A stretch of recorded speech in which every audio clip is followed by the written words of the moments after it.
নমস্কার বন্ধুরা, আমাদের গ্রাম্য সংস্কৃতি ও জীবনযাত্রা চ্যানেলে আপনাদের সকলকে স্বাগত। আজ আপনাদের জন্য নিয়ে এসেছি আলু চাষের ভিডিও।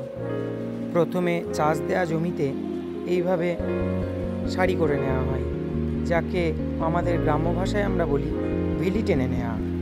এ কাজ অনেকে কোদাল দিয়েও করে থাকেন। এ তো গেল মাঠের দৃশ্য।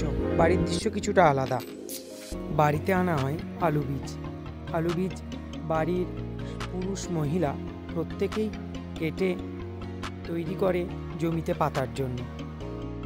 যখন অনেকজন মিলে এই আলু বীজ কাটাতে অংশগ্রহণ করে তখন সে দৃশ্য বেশ মজারই লাগে। এই কাটা বীজ কাটার পর ভরে নেওয়া হয় বস্তাতে। এই বস্তা নিয়ে যাওয়া হবে মাঠে।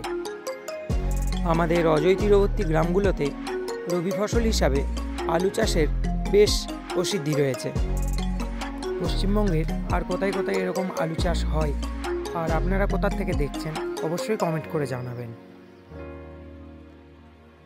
অভিজ্ঞ চাষিরা সুনিপুণভাবে কাটা আলু বীজ পাতেন একটির পর একটি, এবং সঙ্গে সঙ্গে পাতা বীজ ঢাকা দিতে যান।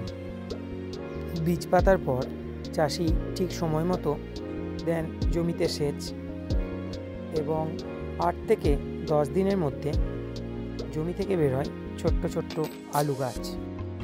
আজ তবে এই পর্যন্তই। দেখা হবে অন্য কোনো ভিডিও নিয়ে। ততক্ষণ সবাই ভালো থাকবে।